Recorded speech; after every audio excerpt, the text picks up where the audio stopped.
So, it brings me great pleasure to announce our first speaker. So our first speaker is Andreas Mitrakas, and he is the head unit of Data Security and Standardisation for ENISA. So let's give him all a big welcome. Many thanks. My name is Andreas, and as you see, I haven't gotten a memo, because I'm one of the few people that still wear ties and went like this. So I have a little presentation on what ENISA is doing in the area of privacy, data protection, and of course its main turf, security, cybersecurity. For those of you that are not very familiar with the agency, it's the European Agency for Network Information Security. And while we're mainly dealing with policy on security in the internal market, we also try to scratch the policy margins in the area of law enforcement and sometimes even defense. So this fine balancing act is becoming ever more important because you see that nowadays security is permeating in all areas of economic activity and inevitably into policy. Therefore, so many years ago, almost 15, 16 years ago, this agency was conceived by some very forward-thinking people within the European Commission. And they thought about this think tank addressing such issues and advising the legislator, the Commission for its proposals, and the Parliament, as well as the Member States, of course. The seat of the agency is in Athens, Greece, hence the little map that you have there, so you get associated with geography. And essentially the method of dealing with issues is by means of community building, capacity building, intense debates, and building up expertise so that both member states and institutions come roughly at the same speed when they have to legislate. The most recent piece of legislation that ENISA has been quoted on is this NIS directive, the Network Information Security Directive, that some of you might be familiar with, but it's a piece of legislation that seeks to coordinate actions across the member states on critical infrastructure protection and serve for early warnings when you have attacks against networks and so forth. But I won't be talking about the NIS directive today. My theme is mostly on a different area, equally inspired by recent legislation. You're familiar, I suppose, with the GDPR, this General Data Protection Regulation, and I want to say a couple of things about the impact it has on the way that business operates these days. Of course, my take is from this policy angle, and just to highlight the relevance of this call. I was following this story of Verizon, a US telecommunications company for a division of which I worked a very long time ago. But what happened there is that at some stage, about a year and a half ago, they got interested in acquiring Yahoo.com. And sometime last summer, word came out that 3 or 4 years ago, there was a series of cyber attacks against Yahoo. The initial estimated value of the transaction was in the area of 4.2 billion. I mean, you can look it up on any news site and you'll get the exact figures if you're interested, but that's not the point. The point is that the value dropped by approximately 350 million. That's approximately 8% or so of the value. Just on the basis of whatever happened to the back end of Yahoo, and it wasn't properly handled in the eyes of the prospective investor. So this means that all of a sudden, unless you're able, if you have the personal data and you're able to handle it properly, your business value all of a sudden might start dwindling. And things are getting gradually more severe because in Europe, by means of this GDPR, there's penalties to be imposed, and those might reach 4% of global turnovers with a cap of 20 million. So you might see that the market is way more severe than the most severe decision of any regulator regulating authority in data protection in Europe. I mean, had Yahoo been an EU-based company and they had to define, they would just pay up to 20 million, maybe less, but effectively the Eurasian investor thought differently.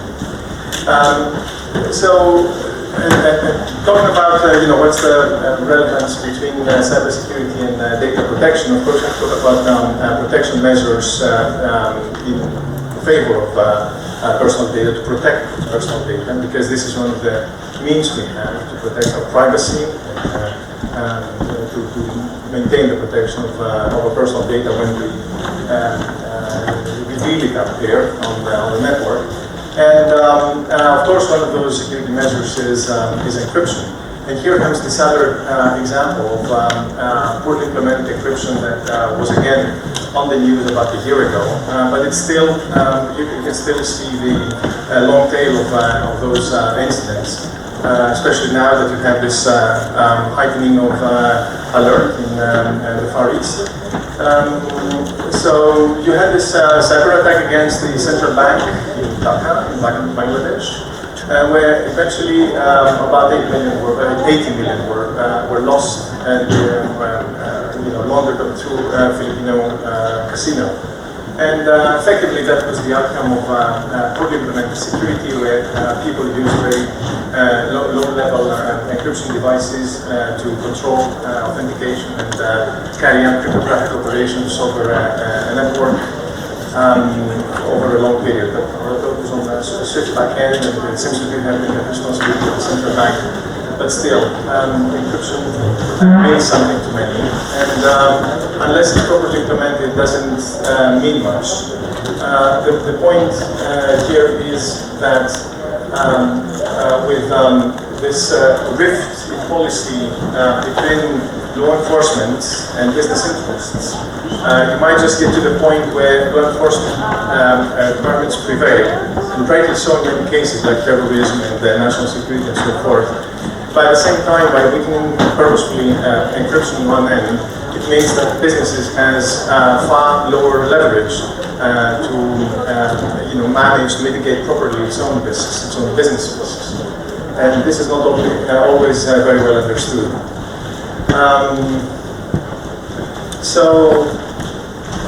Sorry, I think I'm going backwards and not forward here. So the other area we're looking at is associated with the draft piece of legislation that's coming out on privacy in electronic communications. And there we're seeking to tackle the problem through a different angle and see how the not track requirements of the W3C are implemented by browsers and associated applications. And there we want, we have designated a bunch of experts, and we're looking into a very challenging area. Effectively, the long end of policy would be to provide facilities for users, for consumers, business users, and so forth, to effectively evade having their data stored. Unless, of course, they choose to hand it out, or maybe they're compelled to hand it out, because we have to recognize that personal data is often frequently used as a currency. In a world where you have massive investment in the private sector to provide all this infrastructure that we so easily have access to through all sorts of end-user devices, there has to be some currency in return. And our personal data plays that role. But still, it has to be done with the consent or, fully understanding of the consequences of the user. So the other area that I had in mind is the risk assessments related to personal data, and risk assessments are closely associated with a title that this GDPR is putting forward. That means that before you do anything with personal data these days, you have to carry out an impact assessment. You have to explain, first to understand, and then to explain to the auditor, what exactly you want to do with the personal data you're collecting. And therefore, there's a whole set of guidelines on the impact assessment that is emerging, but by the same token, the risk assessments associated with that is also another emerging area that we're clearly trying to provide advice on, and just have methodologies and so forth. And the difficulty, of course, here is not so much to understand when you have clear-cut processes, mostly manual or semi-automated, where things currently stand with Web.0 and so forth. But especially in cases where you handle personal data in a big data context, I mean that is really challenging. And carrying out the risk assessment and the impact assessment there is still a nascent area. Thinking is still quite standard. And of course, since we're talking about applications and for as a commodity and for masses, mobile devices and mobile applications are right in the middle of it. And there we're just we're taking a look over and over again on how mobile applications handle personal data. And we already have carried out some work there trying to designate specific comparison criteria and certain benchmarking. I think that we might just move there. Still trying to come up with proper methodology to help the user better understand what these applications are all about. Of course, GDPR presents a new, it's a change of heart. It's a cultural thing. There has been strong personal data protection legislation in Europe since '95 and in a way even before that. But these days there's a real step up, and there's also this provision of extraterritoriality. So even if you have even for businesses that are located outside the boundaries of outside the European Union, and but they still offer services to consumers and business within Europe, and they have to collect personal data. They're subject to the same conditions, so might risk those fines as well. And that all starts a year from now, May 2018, May the 25th. So that's all I want to say. And just to give you, a highlight of our forthcoming conference in the beginning of June in Vienna. So you can see the blue diamond there. And it's about it's our annual privacy forum. We organize it this year with our local host there, the Moscow University in Vienna. If you happen to be around, you may as well register and enjoy it. So thank you very much. If you get any question, I'll be happy to take it. Thank you. Time for a couple of questions.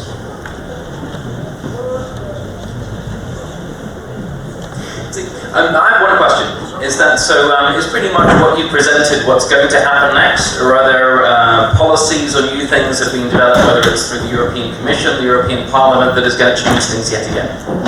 I think it's the latter. It's going to change yet again because there's a lot of dynamism in this area.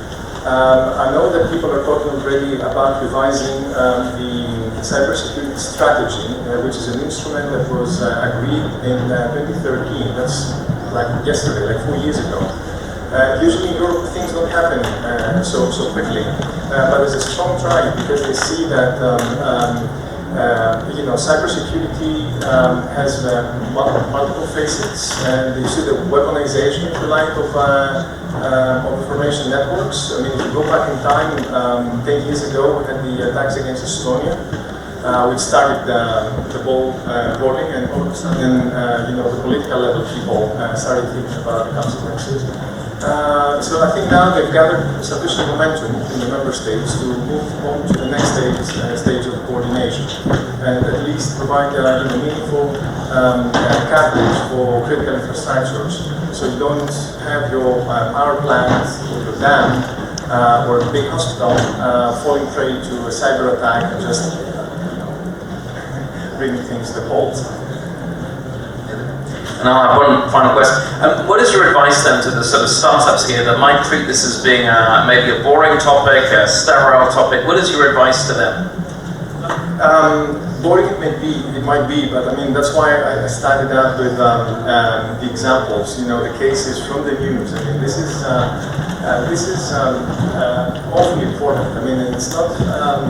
You know, you can't protect yourself by saying, okay, but I'm incorporating British Virgin Islands, and I got my operational seat somewhere overseas, I don't know, maybe in Morocco, and I do my development over in somewhere in the east. It's not like that. I mean, you may easily be caught tangled in this regulatory network just by casually having a sufficient amount of Europeans, you know, dealing with your site. Take a real estate agency in New York City, for instance, selling services just within New York City. All of a sudden, if they start franchising in Bratislava, Krakow, all of a sudden they're getting into this title. And but even if you have a significant amount of Europeans who would like to invest in New York City, there might be interpretations by regulatory authorities that indeed they would have to comply with certain portions of regulation. So, and just to be a bit more bold in political terms, since I'm representing, let's say, the EU bureaucracy in a way, even in terms of Brexit, I mean, there's a significant degree of understanding now that GDPR will apply in the post-Brexit period in the UK businesses, and I think that's quite telling.